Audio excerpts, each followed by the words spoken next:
Eh bien bonsoir à tous les amis, supporters, supportrices parisiens, parisiennes, supporters, supportrices d'autres clubs, amoureux, amoureux du football, bienvenue à vous. Supporters parisiens, je pense que vous êtes tous comme moi, on est tous très bien, on est bien, hein, alors on va pas dire qu'on a bien dormi, c'est faux pour ma part, parce que, tu vois, moi avec l'excitation du match, l'adrénaline, l'excitation de la qualif, tout ça, j'ai mis du temps à m'endormir. J'ai très peu dormi cette nuit, je me suis levé à 5 heures du matin pour bosser, j'ai dû m'endormir vers 1h30. Mais bah tout comme quand il y a une désillusion en fait. Quand le PSG subit une grosse désillusion, on a du mal à dormir, bah comme c'était au match aller par exemple. On a du mal à trouver le sommeil parce qu'on est énervé, on n'est pas bien. Mais le lendemain c'est difficile parce que t'as la tête dans les fesses, t'es pas bien, voilà. Tandis que là, tu vois, t'as du mal aussi à trouver le sommeil parce que l'excitation et tout. Mais le lendemain t'es bien, t'as pas beaucoup dormi mais t'es bien. Tu t'en fous, t'es le roi du monde en fait. Hein, ton patron peut même te dire, ah, tu peux faire 3 heures sup aujourd'hui, bah oui, oh oui, gratuit même si tu veux. Tu vois, tellement que t'es bien, c'est incroyable comment ça conditionne nos vies et tout, le Paris Saint-Germain, tu vois, quand ton club, quand t'es supporter, quoi, c'est un truc de fou. Voilà, tu vois. Et bref. Donc oui, on est très bien, on est heureux, on est sur notre petit nuage, là, c'est incroyable.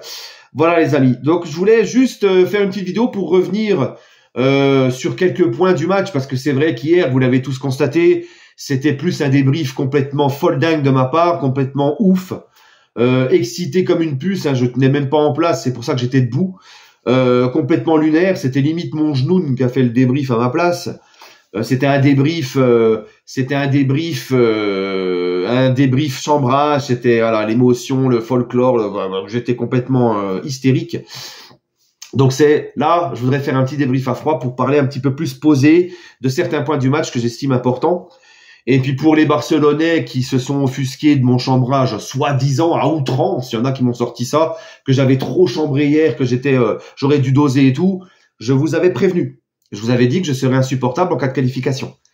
Hein, vous nous en avez mis plein la tête après le match aller, on a encaissé, hein, on a pris les coups, on a encaissé, normal, on a été, on s'est fait battre. Vous avez voulu chambrer, vous avez voulu crier qualification trop vite parce que quand on vous expliquait qu'il restait encore un match, vous foutiez de nous, vous nous promettiez l'enfer pire qu'au parc pour le retour. Le Barça qui sur ses réseaux n'a cessé de chambrer, que ça soit après la victoire mercredi dernier, leur victoire, ou que ça soit depuis le tirage au sort, ils font que de chambrer.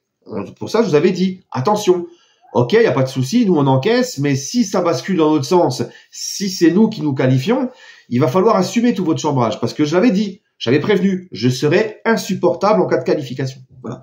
Maintenant, c'est toujours la même chanson. Celui qui n'aime pas chambrer, enfin qui n'aime pas être chambré, qui ne supporte pas le chambrage, qui n'aille pas sur les réseaux, qui ne regarde pas les vidéos des Parisiens quand le PSG vient de battre leur équipe, hein, et qui n'aille pas sur les réseaux et qui ne chambre pas. Voilà, parce que quand tu chambres, il faut accepter le chambrage. Voilà. Donc si tu es trop fragile, tu ne supportes pas le chambrage, ne chambre pas, ne va pas sur les réseaux, et encore moins, si tu es un Barcelonais fébrile qui ne supporte pas le chambrage, ne regarde pas les vidéos des Parisiens. Tu vois ce que je veux dire? Voilà, bref.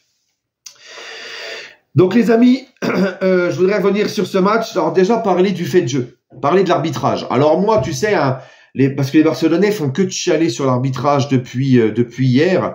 Et moi, voir les Barcelonais chialer sur l'arbitrage, tu sais, c'est un petit peu comme Marine Le Pen qui reprocherait à Zemmour d'être un peu raciste. Tu vois ce que je veux dire, hein? C'est l'hôpital, la charité, tu connais, voilà. Donc non, franchement, voir un Barcelonais rigoler s'offusquer de l'arbitrage. Hein, nous, en 2017, les Parisiens, on n'avait pas le droit de parler d'arbitrage. Il fallait pas qu'on parle d'arbitrage, il fallait que, voilà, bref. Par contre, là, hein, un arbitrage qui a été quand même assez correct hier soir. Là, par contre, les mecs, ils se gênent pas pour parler et chialer que sur l'arbitre. Donc, on va revenir sur cette action, parce que c'est ça qu'ils reprochent à l'arbitre, l'expulsion d'Araujo. Moi, je suis désolé, c'est la règle. Il y a faute d'Araujo. Oui, il y a faute. Il le retient par l'épaule, il lui met la main sur l'épaule, il le retient, Barcola va vite, il file au but. Et en plus de ça, il lui touche la jambe avec sa jambe. Donc, il le fait tomber. Voilà. Hein. Donc, croque en jambe, comme on dit. Tu vois, il y a contact aussi au niveau de la jambe. Donc, oui, il y a bel et bien faute. Et la règle, c'est quoi? C'est que dès qu'un joueur, il file au but, dernier défenseur faute, carton rouge. Voilà, c'est la règle. Hein. Mais les Barcelonais, ça leur fait mal de voir qu'ils ne sont plus arbitrés comme avant et que là, ils n'ont pas bénéficié du fameux arbitrage maison. Tu vois ce que je veux dire? C'est plus pareil, ils ont pas l'habitude. Mais c'est la règle, c'est comme ça.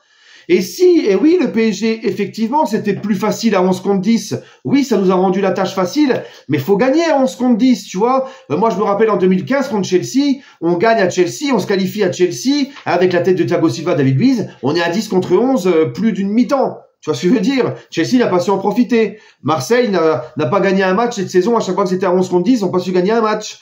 On leur a mis 2-0 chez eux récemment à 10 contre 11. Donc, tu vois, c'est pas toujours facile de gagner en supériorité numérique, pardon. Il fallait le faire. Le PSG a malgré tout profité de ça, a mis les ingrédients pour aller chercher sa qualif et profiter de ce tournant du match et d'être en supériorité numérique. Parce que tu sais, parmi les détails qui comptent, hein, je parle beaucoup des détails qui comptent pour gagner la Ligue des Champions, bah, parmi ces détails-là, il y a le fait de jeu qui va être favorable pour toi. Voilà. Et nous, très souvent, le Paris Saint-Germain, l'effet de jeu était tout le temps, constamment contre nous. Là, la roue, elle a enfin tourné. Le PSG a su en profiter. Et c'est tant mieux. Hein? Quand c'est le Barça qui jouait en supériorité numérique et qui se qualifiait, on vous entendait chialer, on vous entendait dire, ah ben c'est facile, non? Voilà. Ça arrivait combien de fois au Barça, ça? Hein? Quand même. D'accord? Donc voilà, le PSG, pour un coup, ça a tourné en notre faveur et on a su saisir cette opportunité. Notamment grâce à un PSG avec un état d'esprit incroyable. Et ça, c'est le deuxième point sur lequel je voulais rebondir, l'état d'esprit de cette équipe. Tu vois, il y a peut-être moins de gros noms, il y a peut-être moins de stars, il y a peut-être moins une équipe impressionnante, un recrutement Europa League, comme beaucoup l'ont dit, mais regarde où on est. Depuis le temps que je dis aux gens, c'est pas les gros noms qu'il faut aligner, c'est un effectif cohérent, une vraie équipe, un vrai collectif. Voilà. Regarde Villarreal, ce qu'ils ont fait il y a 2-3 ans, quand ils sortent le Bayern et qu'ils vont en demi de Ligue des Champions. Villarreal, tu vois. Bref.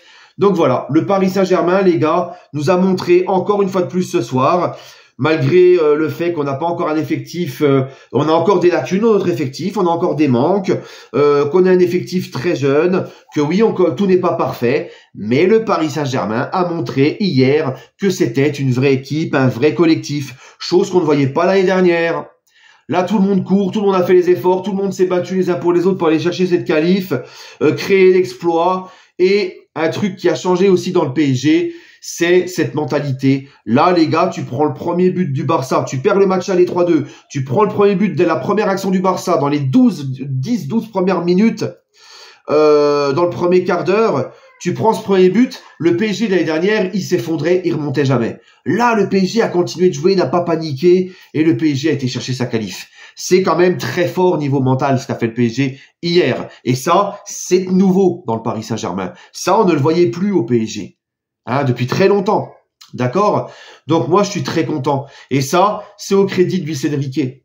C'est au crédit de Luis Enrique. Il a su créer un groupe. On peut remettre en cause beaucoup de choses chez Luis Enrique. Ses compositions d'équipe, des fois qu'on comprend pas, etc. Sa communication, des fois dans les médias. Bon, ça, on le savait. De toute façon, il est comme ça.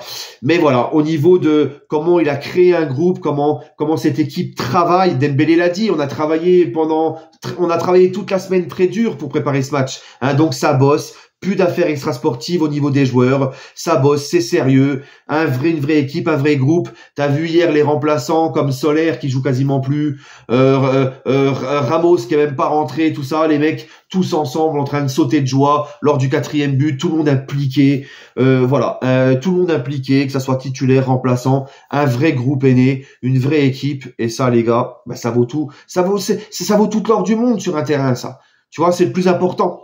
Voilà. Et ça, c'est à mettre au crédit de Luis Enrique, qui fait travailler cette équipe, qui a mis du sérieux dans cette équipe et qui a su aussi rentrer dans les têtes des mecs. Quand Luis Enrique, il a dit, répété, on va se qualifier, on va le faire, je l'ai dit aux joueurs, il est rentré dans leur tête. Et ça, les gars, combien de fois je vous ai dit, coach, surtout dans le football de maintenant, ce n'est pas que faire une mise en place tactique, etc., ou préparer physiquement les joueurs. C'est aussi psychologique. C'est très psychologique maintenant, les coachs. D'accord? Et Luis Enrique, c'est ce qu'il a fait. Donc, un gros coup de chapeau. Et le nouveau PSG, bah, je peux vous dire que Luis Enrique, c'est lui le grand artisan de ce nouveau Paris Saint-Germain. Voilà, les gars. D'accord? Il a su quand même bien réparer son erreur du match aller avec sa composition très bizarre, mais bon, bref, voilà. Maintenant, le dernier point dans lequel je voulais évoquer aussi, parce que je vais pas tous les faire, hein, on peut parler, je l'ai dit hier dans mon débrief, mais Marquinhos complètement retrouvé, on voit aussi que mentalement il est retrouvé, la masterclass de Marquinhos, Vitinha, j'en parle pas, ben, toute l'équipe, hein, vraiment des vrais patrons. Lucas Hernandez, franchement, hier, dans les duels, tout ça, l'impact monstrueux, voilà. Donnarumma qui a quand même fait flipper, c'est vrai, Donnarumma qui a fait flipper, il a fait un ou deux bel arrêts. Et encore une fois, sur les sorties, heureusement qu'il y a hors-jeu, là, quand il tape la tête de Lewandowski, parce que là, il prend que la tête, hein, contrairement à Marseille, où il prend d'abord le ballon, là, il prend vraiment que la tête. Si Lewandowski n'est pas hors-jeu, ça fait péno, hein. Donc, les sorties de Donnarumma, encore une fois, il nous a fait grave flipper, mais heureusement, là, il n'y a pas eu d'incidence, mais non, franchement, c'est trop. Voilà. Donc, je voudrais parler et finir avec Kylian Mbappé. Parce qu'il y a des gens qui m'ont reproché d'avoir dit qu'Mbappé a été bon hier, qu'il a fait son match. Et j'ai vu encore sur les réseaux des gens qui ont critiqué Mbappé en disant ouais, il a rien foutu, il marque 2 buts et on l'encense, ouais, c'est honteux, il a été nul hier. Vous savez, moi, les amis, je suis le premier à dégommer Kylian Mbappé, je suis le premier à pas lui faire de cadeaux, vous connaissez hein, maintenant. Mais il faut quand même pas abuser. Moi, hier, j'ai trouvé qu'Mbappé, alors il n'a pas été extraordinaire au niveau du jeu, des duels, tout ça, ok, on l'a connu mieux, il n'a pas été extraordinaire. Mais qu'est-ce qu'on demande à Mbappé déjà en premier temps? C'est d'être décisif. Il marque le penalty, il faut le mettre le penalty, avec la pression, tout ça, le penalty du but de la qualif. Il met le penalty et à la fin, ok, juste avant il perd son face à face avec le gardien, mais il est là en renard de surface, il est là, il est bien placé pour récupérer le ballon, ça retombe sur lui, il a senti le coup, et ben il a marqué et c'est lui qui enterre définitivement le Barça et qui nous qualifie définitivement. Voilà. Tout ce qu'on lui demande, c'est d'être décisif. Quand c'était Cristiano Ronaldo, par exemple, qu'on ne voyait quasiment pas de tout le match, et puis qui claquait le but qui sauvait le Real et qualifiait le Real, eh ben, tout le monde l'encensait, et ces mecs-là sont là pour ça. Donc, Kylian, hier, moi, tout ce que je lui demande, c'est d'être décisif, et il a été décisif, voilà. Et en plus de ça, et ça, c'est aussi ça qui m'a fait plaisir, c'est que malgré tout, on a vu un Kylian bien plus impliqué que ces derniers temps, bien plus impliqué que le match aller, avec de l'envie, et sur le dernier but, c'est lui qui va en défense récupérer le ballon, qui te fait une récupération incroyable. D'accord ? Hein? Donc oui, Mbappé m'a fait plaisir hier, oui, il a fait son match, et oui, il a sa part de responsabilité dans cette qualif aussi, à mon plus grand bonheur. Voilà, moi de voir Kylian comme ça me fait plaisir. Donc si vous avez envie de continuer à dire que malgré tout ça, il a été mauvais, bah libre à vous, mais moi non, voilà. Moi je le dis, objectivement, j'ai rien à ajouter, j'ai rien à lui demander de plus. Voilà. Les amis, prenez soin de vous, donnez-moi votre avis en commentaire. Sur ce, allez Paris. Demain, retrouvez-moi sur YouTube, demain de 19h30 à 20h30 avec le youtubeur BR10. Ah, c'est un youtubeur parisien, c'est BR10, oui, c'est ça. Hein, il sera avec moi demain en live, dans le PSG for Live, et on viendra bien évidemment sur le match la qualification du Paris Saint-Germain. Voilà les amis, prenez soin de vous. Donc demain en live, 19h30, 20h30 sur ma chaîne YouTube. Voilà, vous serez avec nous, on répondra à vos questions dans le chat et tout. Bref, prenez soin de vous les amis, et toujours et encore, allez Paris.